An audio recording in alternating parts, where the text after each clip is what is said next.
Karena itu, kalau sudah menikah, sudah punya pasangan, maka yakinkan itulah yang terbaik, yang ditanamkan kebahagiaan di dalamnya, maka saling mengisi. Kalau sudah berpasangan, jangan pernah sedikit pun memikirkan pasangan orang lain. Assalamualaikum warahmatullahi wabarakatuh. Selamat datang di my channel. Kembali lagi bersama saya Dwi Jaya. Apa kabar kalian semua? Saya doakan semoga kita semua selalu diberi kesehatan, diberi kelancaran rezeki, dan dimudahkan segala urusan kita semua. Amin. Dan seperti biasa kita akan ngaji bareng, dan kali ini kita akan mendengarkan kajian dari Bapak Ustadz Adi Dayat. Yuk langsung saja kita simak kajian berikut ini.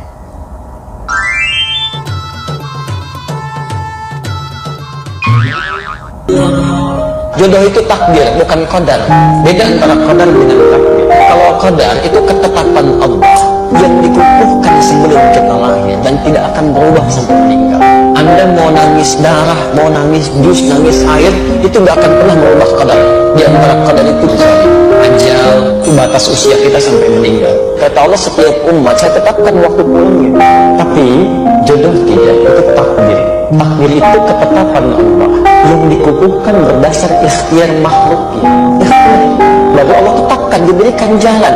Nah, kadang-kadang ikhtiar kita keliru, di situ diberikan hidayah untuk menunjukkan pada ikhtiar yang benar. Maka jodoh persoalan ikhtiarnya di Quran surah ke-49 ayat 13. Hei manusia, persoalan jodoh itu terbuka bagi siapapun. Ikhtiarnya terbuka, ya cari. Nah, jodoh itu adalah bagian dari takdir yang telah ditetapkan oleh Allah Subhanahu wa Ta'ala. Itu sudah tertulis di Lauhul Mahfuz. Ya, meskipun demikian, kita tetap harus berusaha, berikhtiar, mencari jodoh yang terbaik.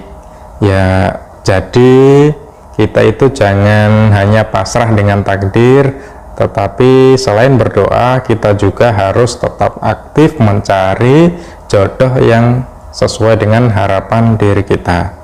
Dan tetap jangan pacaran kalau sudah kira-kira mendapatkan jodoh yang sesuai, ya lakukan ta'aruf. Yuk kita lanjut. Boleh sebetulnya perempuan itu ingin menentukan calon jodohnya itu bisa. Jadi tidak harus menunggu laki-laki dilamar. Ya, dia boleh bergerak ketika melihat ada yang kualifikasinya bagus. Dia bisa siapkan strategi lewat orang terdekat yang memungkinkan berta'aruf untuk dilamarkan. Itu bisa. Jadi kalau ibu melihat misalnya ada yang cocok dengan anaknya, ya, di tempat-tempat tertentu, laki-laki yang kualifikasinya bagus, jangan tunggu dia datang. Ibu berikan jalan supaya anaknya tersambung dengan dia. Itu fikih pertama Sayyidah Khadijah.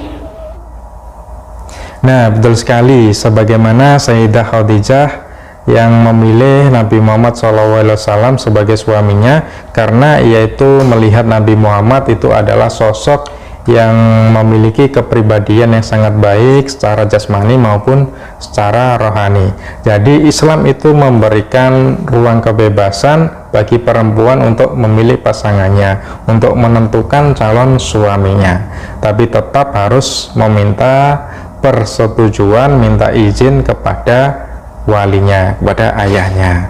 Yuk kita lanjut. Yang akan menemukan pasangan itu sesuai dengan karakteristiknya. Yang baik ketemu yang baik, yang kurang baik akan ketemu dengan kurang baik lagi. Biasanya kalau ada yang merasa saya kurang baik kok dia baik, biasanya Allah ingin merubah si kurang baik itu menjadi lebih baik. Dan prosesnya seperti ditolak si A, ditolak si B, tiba-tiba ketemu hal yang lainnya, ini yang lebih istimewa sesuai dengan karakternya. Ada seorang perempuan kemudian sudah berencana menikah, lepas bertemu yang terakhir, menikah keduanya, ternyata dipertemukan sesama ahli Quran.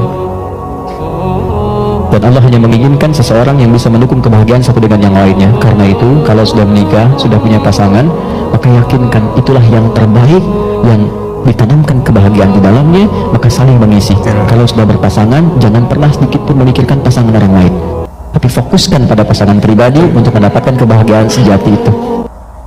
Ya, betul sekali kata Bapak Ustadz Adi Dayat tadi. Ya, sebelumnya saya mohon maaf, misalnya jika Anda suka dengan seseorang, misalnya si A, tetapi si A itu nggak suka dengan Anda, ataupun misalkan si A suka dengan Anda tetapi orang tua Anda atau orang tua si A itu tidak merestui hubungan Anda dengan si A. Jadi akhirnya si A ini berjodoh atau mempunyai pasangan dengan orang lain, dan Anda pun begitu, Anda sudah punya pasangan dengan orang lain yang disetujui oleh orang tua Anda. Nah, setelah itu Anda itu jangan pernah memikirkan pasangan orang lain, pasangan si A, orang yang Anda suka tadi. Anggap saja Anda dengan si A itu tidak berjodoh, anggap saja seperti itu.